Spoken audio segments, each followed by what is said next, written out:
Hey guys, I'm T and welcome to the channel. If you're new here, we make trendy and fun crochet tutorials twice a week, and if you haven't already, smash that like button, drop a comment down below, and subscribe to join in on the fun. In today's tutorial, we're showing more love to modern designs by making a cropped hoodie. Clean lines, a few stitches, and the coziest, comfiest hood. Speaking of, by now y'all already know the drill, but just in case you're new, the comfiest modern crochet tutorials and patterns are here with even more dropping twice weekly, so consider clicking the bell to subscribe and you'll never miss an upload. Also, do me a huge favor and give this video a big thumbs up if you like it, or 2 thumbs down if you don't. Either way, it's a great way to show support so I can keep putting out free tutorials every Wednesday and Sunday. Now, it's time to get on the show, so without further ado. For this project, any category 4 yarn will work, but I used a total of 460 grams of yarn. That's 920 yards if you're stateside. As for tools, a 6.5mm hook, scissors, stitch markers, and a tape measure. There is a written pattern down below. Use offer code TCDDIY for a discount off any $9.99 plus order, and enter this week's pattern giveaway by telling us if you know how to do any origami. I do, and I absolutely loved origami as a child. Details for the giveaway down below. We're using 4 stitches for this project, and they'll be as follows. Chain,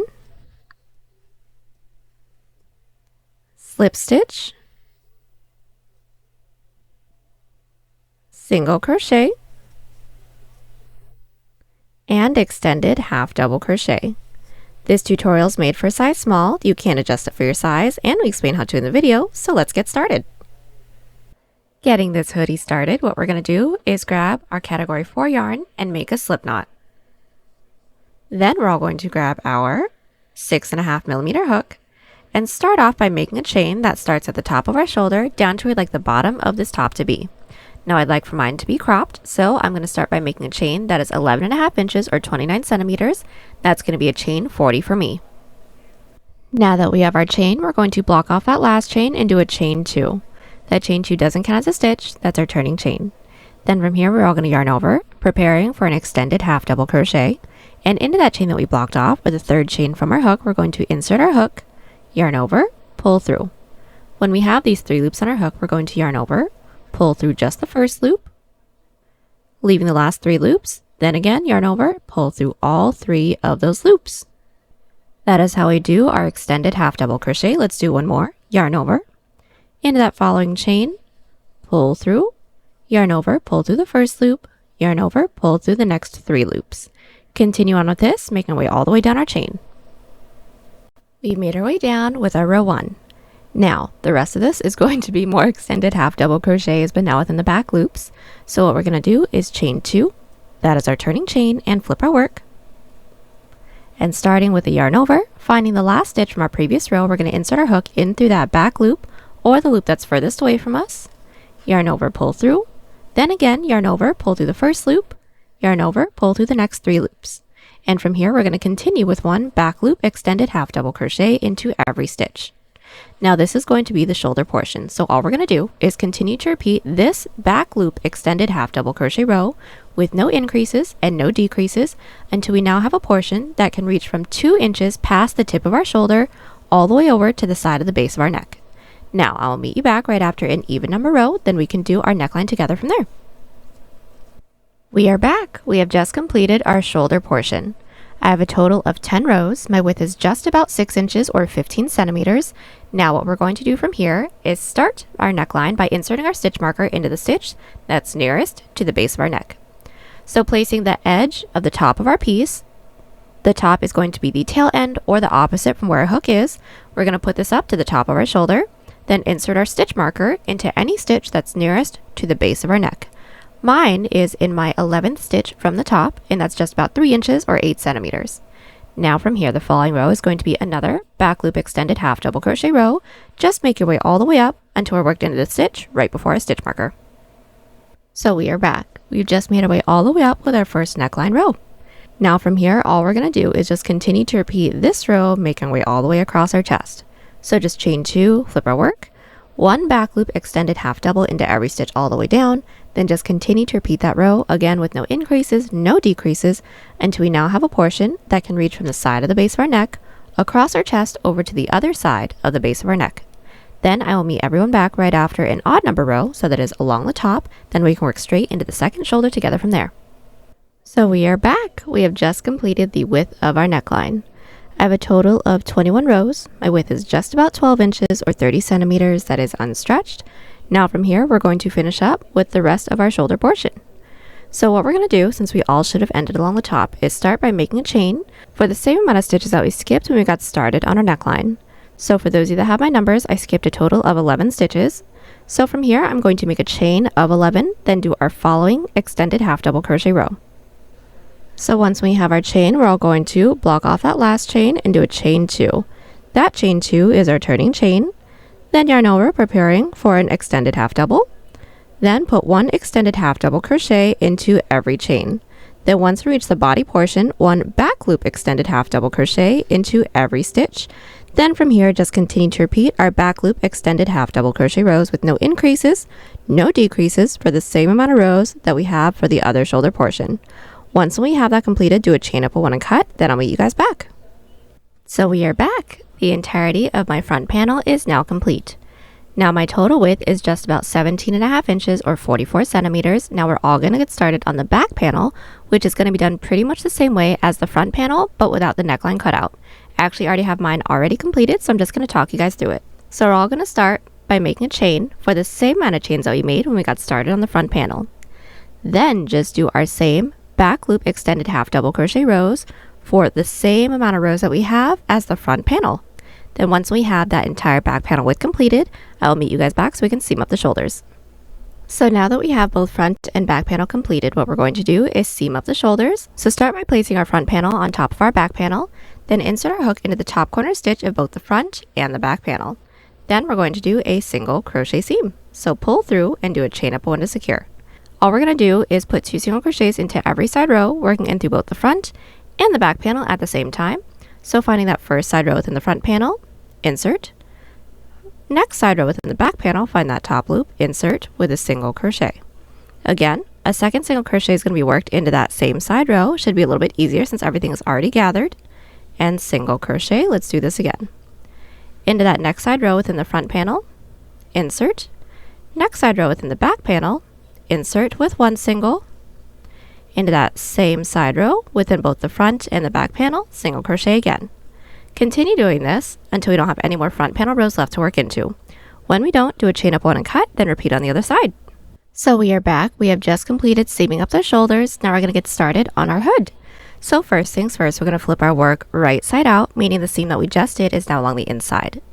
Then we're going to insert our hook into any one of the stitches that we have that's within the neck hole. Then what we're going to do from here is single crochet all the way around. But right before we get started, we're going to want to make sure that we're inserting our stitch marker into the 1 middle row that we have within the front panel's neckline.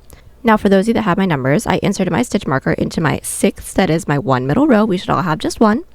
And from here, we're going to do our single crochet row. So we're going to be putting 2 single crochets into every side row, 1 single crochet into every stitch, making our way all the way around. We just want to make sure that once we reach that middle row, when our 2 single crochets are worked into there, we're going to be inserting a stitch marker into each of those single crochets, because when our single crochet row is completed, we will have 2 middle stitches. Go ahead and make your way all the way around. And just as a really quick tip, this single crochet row is going to be as wide as this portion can stretch. So once when it's completed, try our piece on. If it's a little too tight, reduce some stitches with a looser grip, or if it's too loose, reduce some stitches with a tighter grip. So now that our single crochet row is complete, we're now going to get started on the height of the hood. But first, we're going to need to insert our stitch markers for where we want the crossover to be. So this is going to be completely up to you. We just want to make sure that we're inserting our stitch markers into the same amount of stitches on both sides of our 2 middle stitches, and then we can get started. So I inserted my stitch marker into the 6th stitch away from the middle stitch markers that I have. That is counting that middle stitch marker stitch. Then from here, we're just going to make sure that our work is flipped right side out, right side up, meaning the seam for the shoulder is along the inside. Then taking a look at our neckline, we're going to insert our hook into the front loop of the right stitch marker stitch. We're going to pull our working yarn through and start with a chain 2. Now that chain 2 doesn't actually count as a stitch, we just need the height. And from here, for the first row only, we're going to be working within the front loops. So starting with the yarn over, and we want to make sure that we're working across our front panel first to work our way across to the back. We're going to put 1 front loop extended half double crochet. So into that same stitch as front loop, that same stitch is the same stitch that our stitch marker's in. Insert in through that front loop with our first extended half double crochet, and we're just going to work our way across the front panel until we reach our following stitch marker stitch. We are going to be working past those 2 middle stitch markers. We've reached our following stitch marker stitch.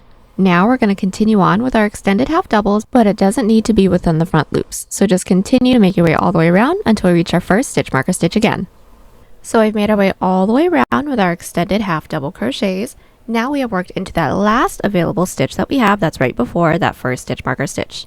Now from here, we're going to continue on with our extended half double crochets, working in through those available stitches that we left for ourselves until we reach our following stitch marker stitch.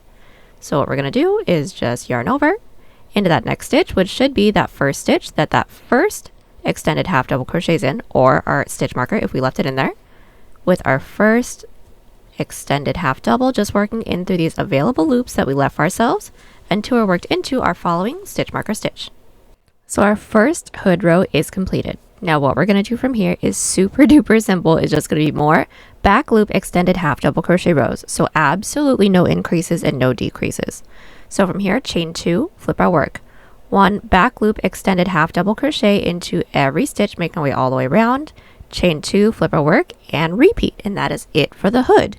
We're just going to continue to do our back loop extended half double crochet rows. Like I said, no increases, no decreases until we get the total height of the hood that we'd like. So if you guys would like for a cloakier hood, go ahead and do more rows. Or if you would like for a fitted hood, just continue until you reach the crown of your head. But once we have that completed, I will meet you guys back so we can seam it all together. So we are back. The total height of my hood is complete. I have a total of 25 rows. This height is just about 15 inches or 38 centimeters. Now from here, we're going to seam it all up together. So first things first, we're going to press our 2 corners together, then flip it so that it's flipped wrong side out. Once when it's flipped wrong side out, we're going to insert our hook into the corner stitch of both the front and the back panel, then yarn over, pull through everything, then we're just going to do a single crochet seam. So finding that first stitch into the front panel, insert, first stitch into the back panel, insert, and single crochet. Again, next stitch into the front, next stitch into the back, insert, single crochet, and that's it. We're going to continue doing this till we don't have any more stitches left to work into. When we don't, then do a chain up a 1 and cut. Alrighty, so now that our hood is completed, we're now going to get started on the sleeve. So first things first, we're going to seam up the sides, so make sure that our work is flipped wrong side out, meaning the seams that we have for the shoulders is now along the inside. Then what we're going to do from here is insert our stitch marker into any stitch from the top for the width that we'd like for the sleeve to be. Now I'd like for mine to be roughly 7 inches or 18 centimeters, so I inserted my stitch marker into the 26th stitch from the top, then insert your hook into the bottom corner stitch of both the front and the back panel, then do the same single crochet seam that we did for the hood until we reach our stitch marker. Once we do a chain up a 1 and cut, then repeat on the other side. So we are back. We have just completed seaming up our sides. Now we're going to get started on the length of our sleeve. So that's going to be fairly simple. All we're going to do is first make sure the work is flipped right side out, right side up, then insert our hook into the stitch that we have that's nearest to our side seam within the armhole. Then from here, we're all going to make a chain the length that we'd like for the sleeve to be. So you can make this long sleeve, 3/4, or short. I'd like for mine to be long sleeve. I'm going to start by making a chain 50, and that's just about 16.5 inches or 42 centimeters. And I'm actually just going to be doing a small sample size with you for the beginning of the sleeve. So now that we have our chain, remembering that I'm using a sample size, we're going to block off that last chain and do a chain 2, and now do our extended half doubles all the way down. So yarn over into that chain that we blocked off, or the 3rd chain from our hook. Go ahead and insert with our first extended half double crochet and continue on with this, making our way all the way down. So we've just made our way down with our first row. Now we're going to connect it into the base. So what we're going to do is start by counting up the next 2 available stitches. So there's 1, there's 2. Into that second stitch into the base, go ahead and insert with a slip stitch, and that slip stitch doesn't actually count as a stitch, that's just to connect. Then to work our way up to the following row, we need to slip stitch up the following 2 available stitches into the base as well. So into that next stitch, insert with 1 slip stitch, into that next stitch, insert with a 2nd slip stitch. Now none of those slip stitches still count as a base, and we're going to flip our work. Now do our back loop extended half doubles all the way down. So yarn over, preparing for an extended half double, making sure we're not working into any of those slip stitches into the base. We're going to find the last stitch from our previous row, insert into that back loop with 1 back loop extended half double, and continue to reach the end of the row. Then at the end of the row, just so we can connect it again together, chain 2, flip our work, do our back loop extended half doubles into every stitch, and I'll meet you back at the end of our row 3 so we can connect it into the base. We are back and our first 3 rows are completed. Now to connect it into the base once more, start by counting up the next 2 available stitches. There's 1, there's 2. Into that second stitch, insert with a slip stitch just to connect. Then from here, might as well get started on the following row. So slip stitch up the following 2 stitches into the base. There's 1, there's 2, flip our work and repeat. From here, we're going to continue to repeat these 2 previous rows with no increases, no decreases, making our way all the way up and around. Well, we don't have any more stitches left to work into. I'll meet you back so we can seam it all together. So we are back. We have just completed making our way all the way around with our sleeve. We don't have any more stitches left to work into, so now we're going to seam it together. Now the seam is going to be done exactly the same way as our sides and our hood. So just to get it started, we're going to make sure that our work is flipped wrong side out and do our same single crochet seam till we don't have any more stitches left to work into. When we don't, do a chain up 1 and cut, then we can get started on the cuff together. So getting started on the cuff, what we're all going to do is make sure that our work is flipped right side out, meaning the seams are now along the inside. Then we're going to insert our hook into any one of the side rows that we have along the bottom edge of our sleeve. Then from here, we're going to pull through and do a chain up of 1 to secure. And we're going to be putting 1 single crochet into every side row. So finding our first side row, we're going to find that top loop and insert, starting with just 1 single crochet. This is our following side row. Find that top loop and insert with 1 single crochet again, and that's it. We're going to continue doing this, making our way all the way around. When we don't have any more stitches left to work into, slip stitch into that chain space, and I'll meet you back. So now that our single crochet row is complete, right after we slip stitch into that chain space, we're all going to make a chain the length that we'd like for the cuff to be. I'd like for mine to be just about 2 inches or 5 centimeters, so I went ahead and made a chain 8, and now we're going to slip stitch all the way back down. Now that we have our chain, we're all going to block off that last chain and do a chain 1. Now that chain 1 doesn't count as a stitch, that's our turning chain. Then into that chain that we blocked off, or the second chain from our hook, we're going to insert with a slip stitch. So insert, then yarn over and gently pull through everything on our hook. Now I want to make sure that we're not tugging too tightly, otherwise the following row will be too tight to work into. To do the next one, insert your hook into that following chain, yarn over, pull through everything on our hook. From here, continue with 1 slip stitch into every chain. Now that we've made our way all the way down with our row 1, we're going to connect it into the base. So into that next available stitch into the base, we're all going to insert with a slip stitch. Now that slip stitch doesn't actually count as a stitch, that's just to connect. Then to work our way up to the following row, slip stitch into that following stitch into the base. Still doesn't count as a stitch, flip our work. And now we're all going to put 1 back loop slip stitch into every stitch. So finding that last stitch from our previous row, not working into any of those slip stitches into the base, we're going to insert into that back loop or the loop that's furthest away from us. Yarn over and gently pull through everything and continue with 1 back loop slip stitch into every stitch. Then at the end of the row, chain 1, flip our work. Put 1 back loop slip stitch into every stitch again, and I'll meet you back at the end of our row 3. We are back and we have just completed our first 3 rows. Now we're going to connect it into the base. So just finding that next available stitch, insert, into there with a slip stitch to connect. Then to work our way up to the following row, slip stitch into that following stitch into the base, and repeat. From here, continue to repeat these 2 previous rows until we don't have any more stitches left to work into. When we don't, I'll meet you back so we can seam it all together. So we are back. We have made our way all the way around with our back loop slip stitch rows. Now we're going to seam it up. Now this seam is going to be an outside loop slip stitch seam to make it look like another back loop slip stitch row. So first, making sure that our work is still flipped right side out, we're going to insert our hook into the corner stitch of both the front and the back panel, yarn over and pull through everything on our hook. Then finding that first stitch into the front panel, insert only into that front loop. Then finding that next stitch into the back panel, insert into that back loop only. When we have these 3 loops on our hook, yarn over and pull through all 3. Again, next stitch into the front panel, insert into that front loop only. Into that next stitch into the back panel, insert into that back loop, then yarn over, pull through everything on our hook, and that's it. We're going to continue doing this till we don't have any more stitches left to work into. When we don't, do a chain up 1 and cut, then repeat on the other side. And once when both cuffs are completed, we are all done. The last thing we're going to have to do is just weave in all of our ends. And there you have it. Hope y'all enjoyed the tutorial. Join us on Instagram, Pinterest, or Twitter. Those links are down below. And don't forget to like and subscribe to the channel if you haven't already. Catch you on the next one. Bye!